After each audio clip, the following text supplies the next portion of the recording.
ఒక సమస్య రాగానే కొందరు రాత్రంతా నిద్రలేకుండా బాధపడుతూ ఉంటారు. మరికొందరు ఆలోచిస్తూ ఉంటారు. చాలామంది బాధపడుతూ దాన్నే ఆలోచన అనుకుంటారు. అయితే బాధపడ్డానికి ఆలోచించడానికి చాలా తేడా ఉంది. బాధ బొంగరంలా అక్కడే తిరుగుతూ ఉంటుంది. ఆలోచన పరిష్కారం వైపు పయనం సాగిస్తూ ఉంటుంది. ప్రతి మనిషిలోనూ నూటొక్కట అంతర్గత భయాలుంటాయని సైకాలజిస్టులు అంటూ ఉంటారు. అగోరాఫోబియా విశాలమైన శూన్యాన్ని చూస్తే భయం, క్షస్టూఫోబియా ఇరుకు ప్రదేశాలను చూస్తే భయం వరకు, ఇంకా అక్రూఫోబియా ఎత్తైన ప్రదేశాలను చూస్తే భయం వరకు మొత్తం 101 భయాలున్నాయని సైకియాట్రిస్టులు చెప్తూ ఉంటారు. నిరంతరం టెన్షన్తో భయపడేవాళ్లని, బాధపడేవాళ్లని మనం గమనిస్తూనే ఉంటాం. కొంతమంది వ్యక్తుల్లో ఈ టెన్షన్ బయటకు స్పష్టంగా కనిపిస్తూ ఉంటే, మరికొంతమంది లోలోపలే ఆ జాడ్యంతో బాధపడుతూ ఉంటారు. మొత్తం మీద ఇవి ఎప్పుడో ఒకప్పుడు బయటపడుతూనే ఉంటాయి. ఈ టెన్షన్ చుట్టూ 5 రకాలైన స్థాయి పెనవేసుకుని ఉంటాయి. 1 కోపం, 2 భయం, 3 ఆందోళన, 4 విసుగు, 5 అనుమానం. పై 5 మానసిక స్థాయి భావాలలో ఏదో ఒకటి మీకెప్పుడైనా కలిగిందంటే ఆ సమయంలో మీరు ఏదో ఒక టెన్షన్తో బాధపడుతున్నారన్నమాట. ఒక పని చేస్తూ ఉండగా ఎవరైనా వచ్చి డిస్టర్బ్ చేస్తే కోపం వస్తూ ఉంటుంది. అంటే ఆ పని పట్ల సరియైన అవగాహనగాని, మధ్యలో ఆ పని ఆగిపోవడం వలన అన్న అనుమానం వల్లే కోపం వస్తుందన్నమాట. అలాగే భయం కూడా. ఏదైనా ప్రమాదం జరుగుతుందేమో అన్న టెన్షన్ వల్ల భయం కలుగుతుంది. పరీక్ష పాసవ్వవేమో అన్న టెన్షన్ వల్ల ఆందోళన కలుగుతుంది. మనం ఆందోళన ఉన్నప్పుడు మనని కదిలించబోతే అది విసుగు ద్వారా ప్రకటితమవుతుంది. ఈ విధంగా కోపం, భయం, ఆందోళన, విసుగు, అనుమానం అనే 5 మనిషి యొక్క టెన్షన్కి పుట్టిన అక్రమ సంతానమని చెప్పవచ్చు. 1 కోపం. ఒక తండ్రి తన పిల్లల్ని చావబాదుతాడు. ఒక భర్త కోపం చూసి భార్య భయంతో వణికిపోతుంది. ఒక ఇల్లాలు భర్తమీద కోపంతో అలిగి పుట్టింటికి వెళ్ళిపోతుంది. ఇలా మనుషుల మధ్య సంబంధాలను పాడుచేసే కీటకం కోపం. మీరలా ఎందుకు చేస్తున్నారు అని పై ముగ్గుర్ని అడిగితే ఆ ముగ్గురూ తమ తమ కారణాలు చెప్పవచ్చు. కాని ఈ కారణాలన్నింటికీ మూలం ఒకటే: సమస్య నుంచి బయటపడలేకపోవడం. ఇదంతా ఆశ్చర్యంగా ఉండవచ్చు, కాని నిజంగా అదే కారణం. ఒక తండ్రి కొడుకుని పరీక్షలలో సరిగ్గా మార్కులు రాని కారణంగా కొట్టాడు. అంటే కొడుకు భవిష్యత్తు పాడైపోతుందేమో, దానివల్ల తనకి టెన్షన్ కలుగుతుందేమో అన్న భయాన్ని ప్రకటిస్తున్నాడన్నమాట. ఇంత నిక్కచ్చిగా ఈ విషయం నేను ఎలా చెప్పగలుగుతున్నాను అంటే, కొడుకుకి పరీక్షలలో సరిగ్గా మార్కులు రాకపోవడానికి తండ్రి అతన్ని కొట్టడానికి ఏమాత్రం సంబంధం లేదు. మార్కులు బాగా రావాలంటే తెలివితేటలు మరింత పెంచుకోవాలి, మరింత కృషి చెయ్యాలి, జ్ఞాపకశక్తిని పెంపొందించుకోవాలి, పాఠాలు సరిగ్గా అర్థం చేసుకోవాలి. ఈ కారణాలన్నీ కేవలం కొట్టడం వల్ల రావు. ఇంత చిన్న విషయం అర్థం చేసుకోలేని తండ్రిని ముందుగా చావబాదాలి. ఇంట్రావర్ట్ల కోపం మరొక రకంగా ఉంటుంది.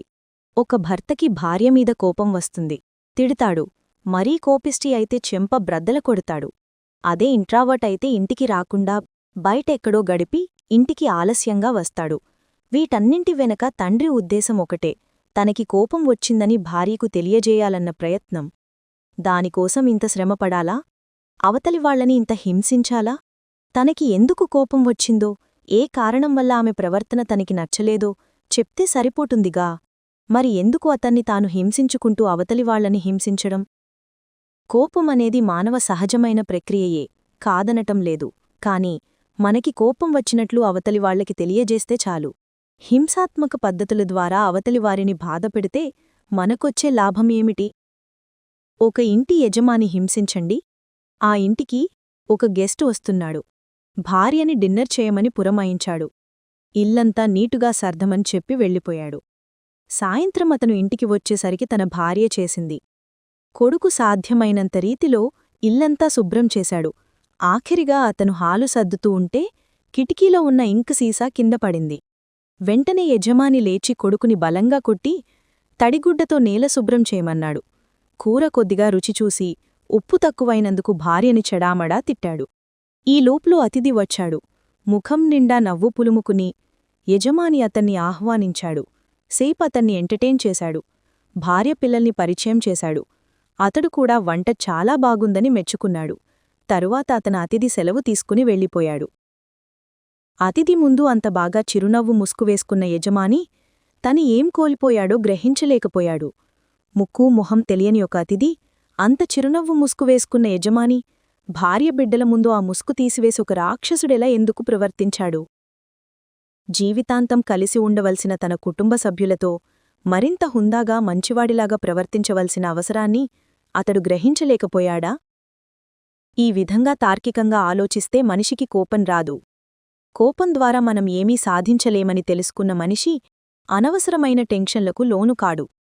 కోపం రావడం అనేది అత్యంత సహజమైన ప్రక్రియ కాబట్టి దాన్ని తెలియబరచడం వల్ల ఆరోగ్యంగానూ ఆనందంగానూ కూడా ఉండవచ్చు.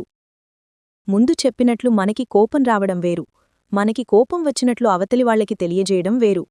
కొంతమంది వ్యక్తులని గమనించి చూడండి, వాళ్లు మనల్ని తిట్టరు, కొట్టరు, కొంచెం ముభావంగా ఉన్నా చాలు విలవిలలాడిపోతాం. ప్రేమ ఆప్యాయతలతో వాళ్లు మనల్ని ఆ విధంగా మనల్ని కట్టిపడేస్తారు. ఆఫీసుల్లో పనిచేసేవాళ్లకి ఈ కోపం సంగతి బాగా తెలుస్తుంది. ముఖ్యంగా నౌకర్లకి. కొంతమంది బాస్లీ అరిచి తిట్టి నౌకర్లు దాన్ని పెద్దగా పట్టించుకోరు. అదే మరో అధికారి ఏమాత్రం కొప్పడినా క్రిందవాళ్లు గజగజం వణికిపోతారు. అంటే తన స్వభావం ఏమిటో ఎలాంటిదో తన గత ప్రవర్తన ద్వారా కిందివాళ్లకు అధికారి తెలియజేస్తూ ఉంటాడో అన్నమాట. ఎంత కోపం వస్తే తప్ప ఆయన మాట అనడు అని ఒక వ్యక్తి తన పై అధికారి గురించి అన్నాడు అంటే ఆ పై అధికారి తన కోపాన్ని కూడా చాలా పొదుపుగా వాడుకుంటున్నాడు అన్నమాట. ఇలా పొదుపుగా కోపాన్ని వాడుకోకపోతే మనం ఒక స్టేజ్ వచ్చేసరికి ఆవేశంతో చిందులు తొక్కినా కూడా క్రిందివాడికి చీమ కుట్టినట్లయినా ఉండదు. ఎంత నవ్వొచ్చే పరిస్థితి ఇది! ఫీలింగ్స్ని కప్పిపెట్టడం వల్ల అనారోగ్యాలు, గుండె జబ్బులు రావచ్చు. మన ఎమోషన్స్ని బయటకు కక్కేయడం వల్ల ఎన్నో టెన్షన్లని, బాధలని దూరం చేసుకుని అందరితోనూ అర్థవంతమైన బంధాలను పెంపొందించుకోవచ్చు. అయితే ఎమోషన్స్ని బయటకు వెలుబుచ్చడం వేరు, కోపం వచ్చినప్పుడు కొట్టడం, చేతికి అందిన వస్తువుల్ని విసిరేయడం వేరు. మరికొంతమంది నిశ్శబ్దంగా ఉండి ఎదుటివాళ్లని సాధిద్దామనుకుంటారు. తమకి కోపం వచ్చిందని అవతలివాళ్లకి తెలియజేయడం కోసం వీళ్లు పడే అవస్థ చాలా హాస్యాస్పదంగా ఉంటుంది. భోజనం చెయ్యకపోవడం, అవతలివాళ్లే తనని దగ్గరికి తీసుకుని ఓదార్చే వరకు మాట్లాడకుండా ఉండిపోవడం మొదలైనవన్నీ దీనికి ఉదాహరణలుగా పేర్కొనవచ్చు. మగవాళ్ల కోపం, ఆడవాళ్ల కోపం వేరువేరు కోణాలలో పయనిస్తాయి. కోపం వచ్చినప్పుడు మగవాడు ఎదురు తిరిగి ప్రతీకారం తీర్చుకుంటే అతడి రక్తపు పోటు నార్మల్గా వస్తుందట. అదే ఆడవాళ్లైతే ఎదుటివాళ్లు కోపం పెరిగే కొద్దీ వీళ్ల రక్తపు పోటు ఎక్కువై అవతలివాళ్లు కామ్గా అయిపోయాక తగ్గిపోతుందట. కోపాన్ని తగ్గించడానికి చాలా పురాతనమైన పద్ధతి ఒకటుంది. 1 నుంచి 10 అంకెలు వరకు లెక్కపెడుతూ ఉండడం. భార్యాభర్తల్లో ఈ కీచులాటలు, పోట్లాటలు తప్పవు. చిన్న చిన్న విషయాలలో సర్దుకుపోవడం, కాస్తంత ముఖ్యమైన విషయాలైతే చర్చించుకుని రాజీకి రావడం నేర్చుకుంటే చాలా ఉత్తమం. అంతే తప్ప అవతలివారిమీద మనకి అధికారం ఉన్నది కదా అని కోపాన్ని ప్రదర్శిస్తే అది మనల్ని ఒక్కోసారి సిగ్గుతో తలవంచుకునేలా చేస్తాయి. ఒక్కో సందర్భంలో అవతలివారిది ఏ తప్పు ఉండదు, కాని వారి చర్య మనకి కోపం తెప్పిస్తుంది. అవతలివారు చెయ్యాలని చేసింది కాదు, అది తప్పు. అటువంటి సమయంలో కోపం వచ్చినప్పుడు అది తగ్గడానికి ఏ ప్రయత్నమూ చెయ్యకపోవడం మంచిది. అది అలా పెరిగి పెరిగి దానంతటా అదే ఆవిరైపోతుంది. ఆ తర్వాత అది ఇంత సిల్లీ విషయమని మనకి నవ్వు తెప్పిస్తుంది. యోగా ప్రాక్టీస్ చేసేవాళ్లు, వేదాంతులు ఈ విధంగానే కోపాన్ని, చిరాకుని జయించే టెక్నిక్స్ నేర్చుకుంటారు. నిశ్శబ్దం కోపాన్ని బాగా తగ్గిస్తుంది. కోపం అగ్ని అయితే నవ్వు నీరు. హ్యూమర్ థెరపీలో అదే నేర్పుతారు. బాగా కోపం వచ్చినప్పుడు ఏదైనా జోక్ని తలుచుకోవడమో, చదువుకోవడమో చేయాలి. అప్పుడు ఆటోమేటిక్గా కోపం చల్లబడుతుంది. మనకి ఏ విషయంలో అయితే కోపం వచ్చిందో ఆ విషయం అవతలివాళ్లకు తెలియజేయడం ఉత్తమమైన పద్ధతి. ఈ కోపం 2 రకాలు. మన స్నేహితులు, మనం ప్రేమించిన వాళ్ళు, దగ్గరివాళ్లు, వీళ్ల మీద వచ్చే కోపం ఒకలాంటిదైతే అపరిచితులు లేక కొత్త స్నేహితుల ప్రవర్తన మనకి నచ్చకపోతే వాళ్లమీద వచ్చే కోపం మరో రకమైనది. మొదటిది తాత్కాలిక అయస్థాన్ని, రెండవది శాశ్వత శత్రుత్వాన్ని సృష్టిస్తుంది. సాధారణంగా ఒక వ్యక్తికి మరొక వ్యక్తి కొత్తగా పరిచయమయ్యాడనుకోండి. వారిద్దరికీ కొన్ని విషయాలలో కామన్ ఇంట్రెస్ట్ ఉంది అనుకోండి.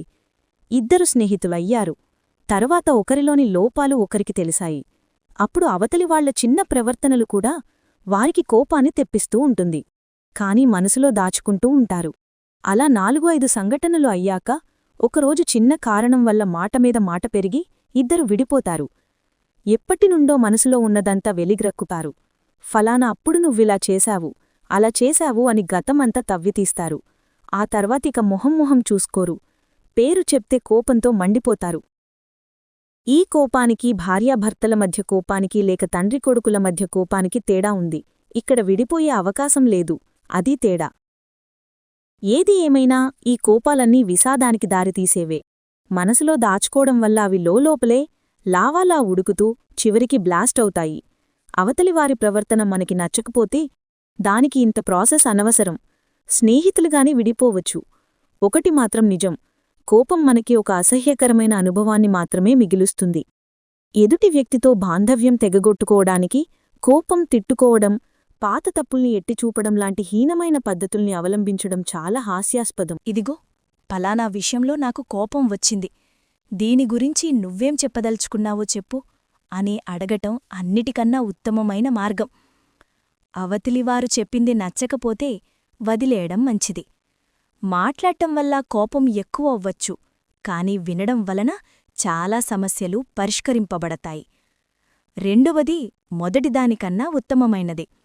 అంతేకాక వింటున్నప్పుడు మామూలుగా ఉన్న రక్తపు పోటు మాట్లాడ్డం మొదలుపెట్టగానే అధికమవుతుందని శాస్త్రీయంగా నిరూపించబడింది. అందుకనే ఆరోగ్యదృష్ట్యా కూడా మాట్లాడటం కంటే వినడమే మంచిది. మనం తక్కువగా మాట్లాడి ఎక్కువగా వినడం వల్ల ఎదుటి వ్యక్తిని, అతని మనస్తత్వాన్ని అంచనా వేసుకోవచ్చు. అదే విషయమై మరింతగా మానవ సంబంధాలు అన్న అధ్యాయంలో వివరిస్తాను. అన్నిటికన్నా ముఖ్యమైన విషయం ఒకటి గమనించండి. కోపం వేరు, శత్రుత్వం వేరు. మీరు ఎవరిమీదైతే కోపడుచున్నారో వారంతా మిమ్మల్ని అభిమానించేవారే, నీ కోపాన్ని సహిస్తున్నవారే. అదేగాని వారు మీ శత్రువులైతే మీ కోపాన్ని సహించరు, తిరగబడతారు. అంటే వారికి మీ పట్ల ఉన్న ప్రేమని మీరు క్యాష్ చేసుకోడానికి ప్రయత్నిస్తున్నారు అన్నమాట. కోల్పోయేది మీరే తప్ప వారు కాదు. అందుకనే కోపగించుకోకండి. అవతలివారిది తప్పని తెలిస్తే, అది మీకు నష్టాన్ని కలిగిస్తే, ఇక తప్పునిసరి అనిపిస్తే కోపానికి కేవలం ప్రదర్శించండి. కోపాన్ని తగ్గించుకోడానికి ఒక చిన్న చిట్కా చెప్పి ఈ అధ్యాయాన్ని ముగిస్తాను. కోపానికి బద్ధశత్రువు ఓర్పు. ఓర్పుకి ప్రతీక సాలిపురుగు. కోపం వచ్చినప్పుడు సాలిపురుగును గుర్తుచేసుకోండి. గదిలో ఒక మూల నిశ్శబ్దంగా, ఓర్పుగా, ఒంటరిగా అది గూడు కట్టుకుంటుంది. ఎవర్నీ సాయమడగకుండా, ఎవరినీ బాధించుకుండా తననుంచి తాను విడివడుతూ, తనని తాను త్యాగం చేసుకుంటూ, పోగు తర్వాత పోగు, గొప్ప ఏకాగ్రతతో ఒక శిల్పి చెక్కినట్టు, గొప్ప నైపుణ్యంతో ఒక డాక్టరు నరాల్ని ముళ్ళువేసినట్టు తన సామ్రాజ్యాన్ని నిర్మించుకుంటుంది. ఒక హడావిడి ఉదయాన్నే నిశ్శబ్ద సాయంత్ర సమయానో గోడమించి పెద్ద శబ్దంతో వచ్చిన చీపిరికట్ట ఒక్కవేటుతో దాని శ్రమనంతా సమూలంగా తుడిచిపెట్టేస్తుంది. సర్వనాశనమైన సామ్రాజ్యంలోంచి సాలుపురుగు అనాథలా నేలమీద పడుతుంది. ఎవ్వరినీ కుట్టదు, ఎవరిమీద కోపం ప్రదర్శించదు. మళ్లీ తన మనుగడ కోసం కొత్త వంతెన నిర్మించుకోవడానికి సహనం పోగుల్ని, నమ్మకం గోడమీద తిరిగి స్రవిస్తుంది. ఎలా బ్రతకాలో మనిషికి పాఠం చెబుతుంది.